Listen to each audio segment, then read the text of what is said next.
Hello guys, welcome to PIB Insight series. In today's lecture, we are going to start off with the sovereign gold bond scheme, which has been in news because the fourth issuance of the financial year has come, and in which a week period is given in which you can go and buy sovereign gold bond. ठीक है, तो क्या price रहेगा उसका, क्या discount रहने वाले अगर आप ऑनलाइन मीडियम से खरीद रहे हैं, ठीक है। तो ये प्राइस जो है बताया गया है इन द न्यूज़। इसलिए ये न्यूज़ में था, तो इसके रिगार्डिंग ही हमने आर्टिकल किया। और ये इंपॉर्टेंट भी एग्जाम के लिए, जितने बैंकिंग रेगुलेटरी एग्जाम्स होते हैं वहाँ पे सॉवरेन गोल्ड बॉन्ड से क्वेश्चन कहीं ना कहीं आ जाता है, बिकॉज यहाँ पे काफ़ी क्वेश्चन बन जाते हैं। 2023 के आरबीआई के फेज़ 1 में भी सॉवरेन गोल्ड बॉन्ड पे क्वेश्चन था, काफ़ी ट्रिकी क्वेश्चन था। इतना सिंपल क्वेश्चन नहीं था कि कितना परसेंट इंटरेस्ट मिल रहा है, कौन सी बॉडीज इशू कर सकती हैं, कौन सी बॉडीज बाय कर सकती हैं सॉवरेन गोल्ड बॉन्ड, इस टाइप में क्वेश्चन था। तो क्वेश्चन का लेवल भी चेंज होता रहता है, तो हमें हर चीज़ पढ़नी होती है। खाली ऊपर ऊपर से 3-4 लाइन पढ़ लेंगे तो it will not be a comprehensive learning, ठीक है। ये है। इसके अलावा एक चीज़ है कि अभी जो हमारा इंटरिम बजट का सेशन था वो एडजॉर्न सेंडाई हो गया। मतलब ऐसा नहीं है कि सेशन खत्म हो गया, session will start again, but थोड़ा ब्रेक लिया जाता है। इस ब्रेक के अंदर क्या होता है, various parliamentary committees scrutinise the budget given by the government, ठीक है। तो एग्जीक्यूटिव का पार्ट होता है बजट बताना कि हम ये करने वाले हैं, यहाँ से इतना ग्रांट लेने वाले हैं। अब फिर लेजिस्लेशन फंक्शन होता है जहाँ पे पूरा पार्लियामेंट बैठता है, जहाँ कमिटीज बैठती है, वो स्क्रूटनाइज करती है कि क्या ये जो ग्रांट है क्या ये कम है या बहुत ज़्यादा है या अननेसेसरी है। इस पर फिर डिस्कशन होता है। तो जब दोबारा सेशन बैठेगा तो हर एक ग्रांट पे क्या किया जाएगा, डिस्कशन किया जाएगा और फिर वोटिंग की जाएगी, ठीक है। तो ये करने के बाद में मोस्टली सिंस मेजोरिटी में गवर्नमेंट है तो हर चीज़ मोस्टली पास हो जाती है, ठीक है। एंड उस पर डिस्कशन भी होता है। तो जब वो चीज़ होगी तो वो हमारे लिए इंपॉर्टेंट होगी। अभी के लिए क्योंकि हाउस को एडजर्न कर दिया गया है, तो थोड़ा सा हम देखेंगे कि कुछ वीक्स के लिए आर्टिकल शायद कम हो जाए, बट जैसे ही रिज्यूम किया जाएगा सेशन को, स्पीड बढ़ जाएगी आर्टिकल्स के आने की, ठीक है। बट स्टिल इसके अलावा जो 5 इंपॉर्टेंट आर्टिकल्स हैं जहां पे मैं क्वेश्चन लेके आया हूं वो हैं, I will here are those 5 areas. पहला है हमारा स्मॉल एंड मार्जिनल फार्मर्स पर। सिंस पता है आपको कि किसान आंदोलन दोबारा से रीस्टार्ट करने का ट्राई किया जा रहा है, बिकॉज दे वांट कि एमएसपी को लीगलाइज कर दिया जाए, ठीक है। एंड उसको एक फिक्स कर दिया जाए, बेसिकली एमएसपी मिले ही मिले। अभी ऐसा नहीं है, तो इस पर काफ़ी डिमांड चल रही है, डिस्कशन हो रही है, तो फार्मर्स हमारे लिए थोड़ा इंपॉर्टेंट हो जाता है। तो उसके रिगार्डिंग एक क्वेश्चन है। देन है startup India seed fund scheme, ये भी काफ़ी इंपॉर्टेंट क्वेश्चन है, ठीक है। देन सिप्री, सिप्री एक एसोसिएशन है, एक ऑर्गेनाइजेशन है जो बेसिकली क्या करता है, डिफेंस रिलेटेड न्यूज़ और डिफेंस रिलेटेड प्रोक्योरमेंट, स्पेंडिंग, कौन सी कंट्री इंपोर्ट कितना गई, कौन सी कंट्री से ज़्यादा एक्सपोर्ट कर रही है, कौन सी कंट्री किस कंट्री में ज़्यादा एक्सपोर्ट कर रही है, कौन सी कंट्रीज किस कंट्री से ज़्यादा इंपोर्ट कर रही है, सारी न्यूज़ सिप्री बताता है। तो सिप्री का एक अभी इंफॉर्मेशन आई है, इसने बताया कि इंडिया ने 2022 के अंदर कितना डिफेंस का एक्सपेंडिचर किया है। 5 ईयर उन्होंने लगातार दिया है, बट हमारे 2022 इंपॉर्टेंट है तो क्योंकि वो लेटेस्ट है, तो मैं यहाँ पे पूछा कि कितना इंडिया ने स्पेंड किया डिफेंस डिफेंस पे। देन किलकारी स्कीम है, थोड़ी पुरानी स्कीम है, थोड़ी बेसिकली कह लो कि ये जो कम्युनिकेशन टाइप स्कीम है कि, और awareness campaign kind of a scheme है, जहाँ पे basically government through communication, through messaging aware करवा रही है प्रेग्नेंट लेडीज को and those who have given a birth to a child up to 1 year, ठीक है। तो Kilkari scheme. Then fragile 5 economies, since काफ़ी न्यूज़ में रह रहा है कि इंडिया फ्रेजल 5 से टॉप 5 में आ चुकी है, तो एज सच आरबीआई में देखो प्राइवेट बॉडीज की रिपोर्ट्स इंपॉर्टेंट होती है, और जो फ्रेजाइल 5 है ये मॉर्गन स्टैनली की रिपोर्ट 2013 में आई थी, उसमें बताया गया था कि ये कंट्रीज फ्रेजाइल 5 है। फ्रेजाइल 5 में क्या था कि ये कंट्रीज का फॉरेक्स डिपेंडेंट बहुत ज़्यादा है, बहुत कंट्रीज यहाँ पे इन्वेस्ट कर रही हैं, और कल को अगर वो कंट्रीज यहाँ से इन्वेस्टमेंट हटा देती है तो वो जो इकोनॉमीज है दे दे विल फेल, है ना। तो दे आर फ्रेजाइल, फ्रेजाइल होता है ना बेसिकली कि काफ़ी जल्दी ब्रेक हो सकता है। इंडिया वहां से टॉप 5 में आ गया है। तो ये रिपोर्ट पुरानी है मॉर्गन स्टैनली के, बट आरबीआई में देखा गया ग्रेड बी के एग्जाम के अंदर कि वो प्राइवेट बॉडीज की अच्छी रिपोर्ट से क्वेश्चन पूछते हैं, डिटेल में पूछते हैं। लास्ट ईयर भी 3-4 क्वेश्चन थे, काफी अच्छे लेवल के थे। एंड डिफिकल्ट थे। तो प्राइवेट बॉडीज की रिपोर्ट भी इंपॉर्टेंट होती हैं अगर वो इंपॉर्टेंट एरियाज को कैटर कर रही होती है, तो ये हमारे लिए इंपॉर्टेंट है। ठीक है, देन मैंने आपको इन पांचों का पीआईबी लिंक दिया है, तो एक बार आप ये खोल के खुद से पढ़ सकते हैं एंड इनको आंसर करने का ट्राई कर सकते हैं। कोई इन्फॉर्मेशन अगर पीआईबी में नहीं मिलती है तो आप उसको अगर अलग से गूगल करके भी पढ़ सकते हो। ठीक है, तो स्टार्ट करते हैं सॉवरेन गोल्ड बॉन्ड स्कीम से बेसिकली।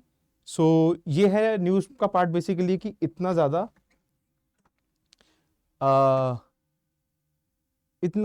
इतना प्राइस बेसिकली सीरीज 4 इशुएंस, ठीक है, 4 सीरीज होती है साल की सॉवरेन गोल्ड बॉन्ड की।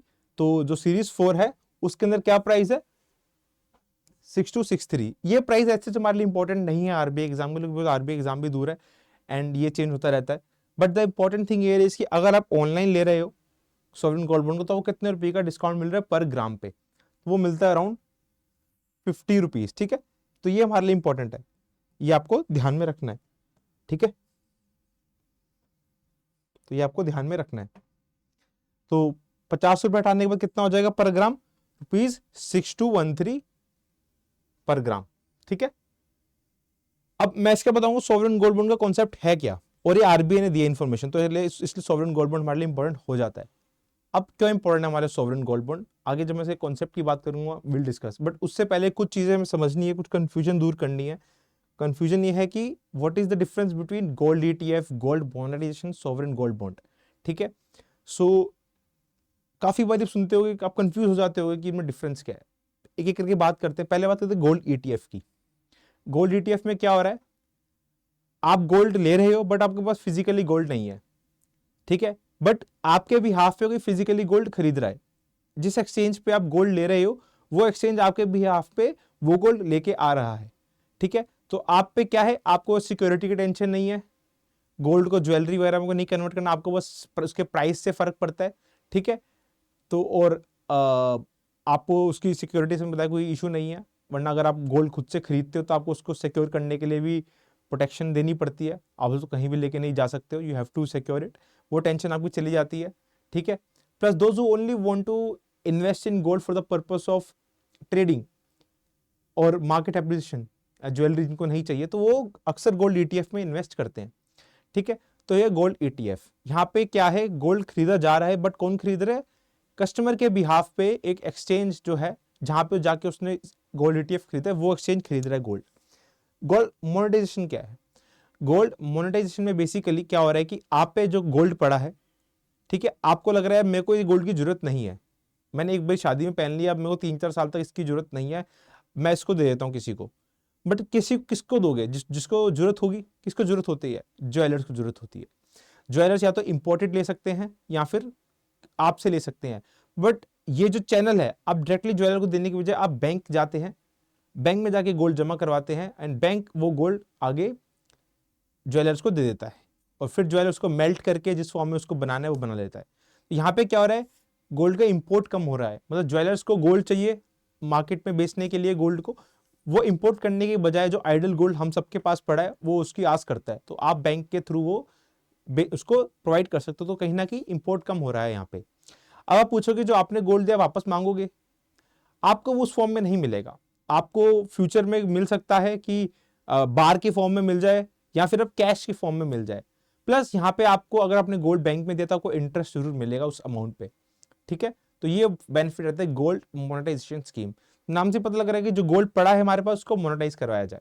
ठीक है, फिर तो sovereign gold bond, sovereign gold bond में कोई गोल्ड की इन्वॉल्वमेंट नहीं होती है, it is sovereign back guarantee, जहां पे गवर्नमेंट गारंटी देती है कि आपका गोल्ड का प्राइस इंश्योर रहेगा, जो मार्केट में चल रहा है वही रहेगा।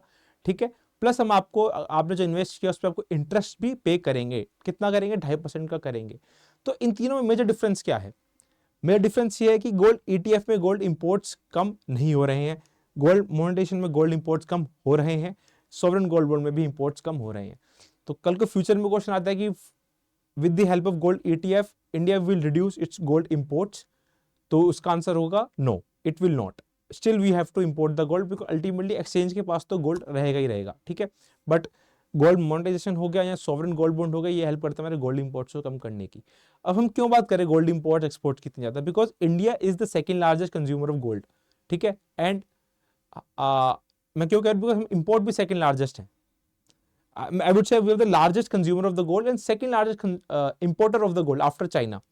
तो हमारा इतना ज़्यादा गोल्ड इंपोर्ट हो रहा है, तो हमारी फॉरेक्स जा रही है यहाँ पे, ठीक है.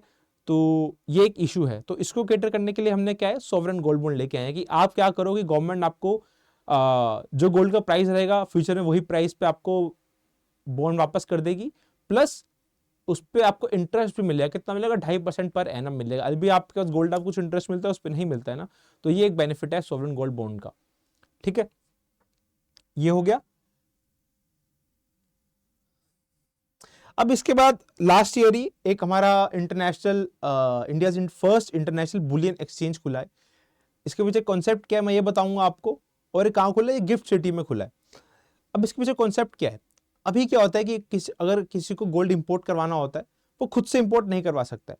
वो सिर्फ कुछ designated agencies by RBI and DGFT director general of foreign trade, इनकी परमिशन से कुछ बैंक्स को, कुछ एंटिटीज की परमिशन दी जाती है जो गोल्ड्स को इंपोर्ट कर सकते हैं in the form of Boolean या बार. ठीक है, तो इससे क्या होता है, बड़ा फ्रेगमेंटेड मार्केट है. कोई कहीं से इंपोर्ट कर रहा है, कोई किसी चैनल से इंपोर्ट कर रहा है. तो कहीं ना कहीं देखो, इंडिया सेकंड लार्जेस्ट इंपोर्टर है, one of the largest consumer of the gold है. तो कहीं ना कहीं हमारा से होना चाहिए प्राइस सेट करने में. ठीक है, कहीं ना, क्योंकि जब हम ही सबसे बड़े उसके कंज्यूमर, तो कहीं ना कहीं वहां पर बार्गेनिंग पावर होनी चाहिए. तो एक सिंगल चैनल बनाया जाए जहां से सारा गोल्ड इंपोर्ट किया जाए. तो उससे क्या होगा, एक तो स्टैंडर्ड मेंटेन रहेगा, प्राइस सेटिंग मैकेनिज्म बहुत सॉलिड हो जाएगा. ठीक है, तो ये दो चीजें हेल्प होंगी हमारी, किससे, इंडिया बुलियन एक्सचेंज से. और ये कहां पे, गिफ्ट सिटी के अंदर है. तो ये कॉन्सेप्ट है, इस पर डिटेल में पढ़ लेना, it will be very helpful to you guys. ठीक है, अब इसमें क्वेश्चन कहां से बन सकते हैं. कौन कौन सी एंटिटीज इस बुलियन एक्सचेंज पे ट्रेड कर सकती है, दिस द क्वालिफाइड ज्वेलर्स. अब क्वालिफाइड ज्वेलर्स कौन होते हैं, तो ऐसे क्वेश्चन भी एग्जाम में आ सकते हैं.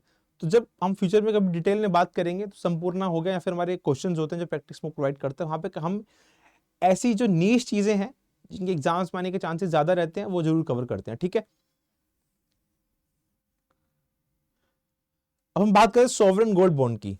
तो मिनिमम कितना इसका आप प्रोक्योर कर सकते हो, 1 ग्राम का कर सकते हो. मैक्सिमम कितना कर सकते हो, it is different for individuals, it is different for the for the trust और ऑर्गेनाइजेशंस. तो लिखा गया यहाँ पे कि ऐसे sovereign gold bonds will B denominated in multiple of grams with a basic unit of 1 ग्राम. ठीक है, टेनर कितना रहेगा, 8 ईयर्स का टेनर रहेगा, पर 5 ईयर में आप प्री मैच्योर रिडेम्पशन ले सकते हो. ठीक है, 5 साल के बाद आप प्री मैच्योर रिडेम्पशन ले सकते हो, बट 8 साल तक इसका टेन्योर जनरली रहता है. मिनिमम कितना इन्वेस्टमेंट कर सकते हो आप, 1 ग्राम ऑफ गोल्ड का कर सकते हो. मतलब कि आप 6,000 कुछ रुपए लगा के सॉवरेन गोल्ड बॉन्ड का 1 ग्राम ले सकते हो. ठीक है, और because 1 gram is the minimum investment. Maximum कितना है, maximum 4 kg for individuals, 4 kg for Hindu undivided families and 20 kg for trust and similar entities. ठीक है ना, एज पर फिजिकल ईयर, पर फिजिकल ईयर है. ठीक है, मतलब 1 साल में मैक्सिमम 4 kg ही कर सकते हो.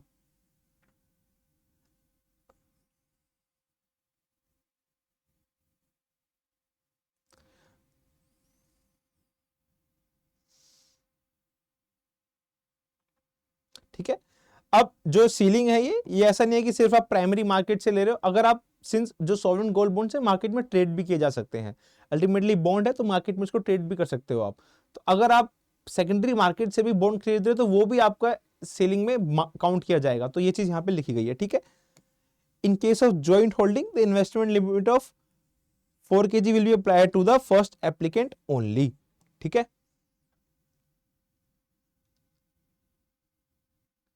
इशू प्राइस, अब जिस प्राइस पे वो इशू किया जाएगा, ठीक है, price SGB will fix in Indian rupees on the basis of simple average of closing price of gold of 999 purity published by Indian Bullion and Jewellers Association Limited IBJA for the last 3 working days of the week preceding the subscription period. ठीक है, तो जो मैंने price बताया आपको पहले, वो closing price है लास्ट 3 डेज का. ठीक है, वर्किंग डेज का उसका एवरेज है ये. ठीक है, जो प्राइस निकल के आता है, और उस इशू प्राइस से 50 पर ग्राम का डिस्काउंट दिया था अगर वो डिजिटल मोड से खरीदते हैं. तो जो मैंने पहले इनिशियल प्राइस बताया वो एवरेज है किसका, लास्ट 3 क्लोजिंग प्राइस का. ठीक है, लास्ट 3 डेज से क्लोजिंग प्राइस का, given by the IBJA. IBJA क्या हमारा, association of Indian bullion and jewellers. Payment option पे इस पे क्वेश्चन एक बार सिडबी में आया था, सिंस इस बार तो सिडबी जीडीपीआई के थ्रू रिक्रूटमेंट कर रहा है, बट उसके लास्ट में एग्जाम कंडक्ट किया था for assistant management managers post, तो वहां पे क्वेश्चन आया था ये वाला कि payment for the sovereign gold bonds will be through cash payment up to maximum of ₹20,000, ये अमाउंट पूछा गया था वहां पे, तो ये हमारे लिए इंपॉर्टेंट हो जाता है। ठीक है, मतलब आप क्या है, अगर आपका 20,000 तक का गोल्ड है तो आप कैश की पेमेंट कर सकते हो, बट अगर वही 20,000 से एक्सीड कर रहा है तो आपको फिर डिजिटल या किसी और चेक या किसी और नेफ्ट के ऑनलाइन पेमेंट मैकेनिज्म के थ्रू पेमेंट करनी पड़ेगी, नॉट थ्रू द कैश। ठीक है, डीमैट फॉर्म में होगा। रिडेम्पशन प्राइस भी क्या होगा, simple average of the closing price of gold 9 previous 3 working day, just like the issuance price, redemption price भी हमारा लास्ट 3 वर्किंग डेज का एवरेज होगा क्लोजिंग प्राइस का। ठीक है, सेल चैनल का यहां से क्वेश्चन आया था आरबीआई में, sovereign gold bonds will be sold through scheduled commercial banks except small finance banks, payment banks and regional rural banks। तो ये यहाँ पे क्वेश्चन आ सकता है। Stock Holding Corporation of India Limited, Clearing Corporation of India Limited, designated post offices as notified and recognised stock exchanges viz NSC of India. ठीक है, तो ये सेल चैनल पे क्वेश्चन आया था आई गेस, तो ये आपको सारे पता होने चाहिए कि यहाँ से आप खरीद सकते हो। ठीक है, आगे बढ़ते हैं। इंटरेस्ट कितना मिलेगा, 2.5% मिलेगा, सेमी एनुअली पेएबल होगा। ठीक है, नॉमिनल वैल्यू पे, मतलब 2.5% आपको सेमी एनुअली मिलेगा, 2.5% पर एनम है, तो 1.25 आपको पहले 6 महीने में मिल जाएगा, अगला 1.25 आपको अगले 6 महीने बाद मिल जाएगा। कोलेटरल, इसको आप कोलेटरल की तरह भी यूज कर सकते हो। ठीक है, लोन टू वैल्यू रेशियो क्या होती है, बेसिकली अगर आपका जो कोलेटरल है 1 लाख का है तो आप उसे लोन कितना ले सकते हो, 2 लाख ले सकते हो, तो 2:1 क्या होगा, मैं loan to value ratio generally इतनी ज्यादा रहती नहीं है, बट कहीं किसी में रह भी सकती है, तो जनरली आरबीआई डिसाइड करता है कि किस कोलेटरल पे कितना एलटीवी रेशियो होगा। तो यहाँ पे सिंस इसको कोलेटरल का यूज कर सकते हो, तो इसका भी एक एलटीवी रेशियो होता है, that is decided by the RBI from time to time. ठीक है, KYC will be the same जैसे फिजिकल गोल्ड, जब फिजिकल गोल्ड खरीदते हो तो आपको वहां पे भी आपको केवाईसी नॉर्म्स करने पड़ते हैं, बिकॉज के गोल्ड में स्मगलिंग हो गया, हमारा मनी लॉन्ड्रिंग, ऐसे केसेस काफी आते हैं, तो प्रॉपर केवाईसी नॉर्म्स होने चाहिए। तो जो फिजिकल गोल्ड खरीदते वक्त केवाईसी नॉर्म्स होंगे, तो ऑनलाइन के वहां पे भी similar, basically same I would say KYC norms होंगे, ताकि जो मनी लॉन्ड्रिंग ऐसी एक्टिविटीज है ये कम हो पाए। ठीक है, कुछ हो जाएगा कि sovereign gold bond physical gold procurement से इजीली ले लिया, तो वो सॉवरेन गोल्ड बॉन्ड को टैरिफ फाइनेंसिंग हो कई मेथड में यूज कर सकता है, तो स्ट्रॉन्ग केवाईसी नॉर्म्स होना बहुत जरूरी है हमारे लिए। ठीक है, क्या क्या चाहिए यहाँ पे, केवाईसी डॉक्यूमेंट पे क्वेश्चन आ सकता है, सच एज वोटर आईडी, आधार कार्ड भी चल सकता है, passport will be required, every application must be communicate with pan number. ठीक है, तो ये चीजें देख पढ़ लेना इसको। टैक्स ट्रीटमेंट क्या है, दिस इज वेरी इंपॉर्टेंट, यहाँ से अगर मल्टीपल स्टेटमेंट पे क्वेश्चन आता है सॉवरेन गोल्ड बॉन्ड पे, तो यहाँ से क्वेश्चन बना सकते हैं कि जो इंटरेस्ट है ये टैक्सेबल रहता है, ऐसा नहीं कि जो सॉवरेन गोल्ड बॉन्ड पे जब इंटरेस्ट अर्न करेंगे नॉन टैक्सेबल है, taxable under the IT act. ठीक है, the capital gains arising on redemption of SGB to an individual is exempted, so there is a catch here, interest तो हमारा tax है, but जो capital gain है, मतलब अगर आपने 10,000 का सॉवरेन गोल्ड बॉन्ड खरीदा है एंड फ्यूचर में 15,000 हो गया, तो 5,000 का जो कैपिटल गेन हुआ है इस पे आपको टैक्स नहीं देना पड़ेगा, इंडिविजुअल इज एग्जेम्प्टेड। ठीक है ना, the indexation benefits will be provided to long term capital gain rising from any person transfer the sovereign gold bond, तो इंडिविजुअल के लिए एग्जेम्प्टेड है। ठीक है, ट्रेडेबिलिटी, हाँ ट्रेडिंग के लिए एलिजिबल है ये। वन मोर थिंग कि अगर किसी बैंक के पास सॉवरेन गोल्ड बॉन्ड होते हैं तो वो उसको एसएलआर में भी यूज कर सकता है। SLR basically is a ratio with banks has to maintain so that they have enough liquidity, ठीक है, enough cash kind of, so these are cash equivalent things। sovereign gold bond बहुत liquid होते हैं, तो ये एसएलआर के लिए eligible है, तो बैंक्स अगर कोलैटरल में ले रही है sovereign gold bond तो वो उनको हेल्प करता है इन एसएलआर रेशियो मेंटेन करने में, तो banks are very acceptable to the sovereign gold bond। ठीक है, कमीशन कितना है, जो मतलब जो डिस्ट्रीब्यूटर हैं इसके, लाइक एनएससी हो गया, stock India corporation limited, Clearing corporation हो गए, पोस्ट ऑफिस हो गए, कमीशन एजेंट्स हो गए, तो इन पे जो क्या कमीशन मिल रही है वो उसके बारे में इन्फॉर्मेशन दी गई है। ठीक है, तो this is I think the enough information about sovereign gold bond, तो ये था, इंपॉर्टेंट है, एक बार जो बताया इसको रिवाइज कर लेना, कहीं ना कहीं एग्जाम में आ जाता है। ठीक है, अब ये मैंने क्वेश्चन पूछा है आपका स्मॉल फार्मर्स के ऊपर कि स्मॉल फार्मर किसे कहा जाता है। सो हमें पता है कि जो हमारे स्मॉल एंड मार्जिनल फार्मर्स है, मोर देन 80% कंस्टिट्यूट करते हैं, तो इससे क्या पता लगता है, इससे पता लगता है कि हमारी जो इनइक्वालिटी है in agriculture it's too much, ठीक है, तो बहुत ज्यादा इनइक्वालिटी है।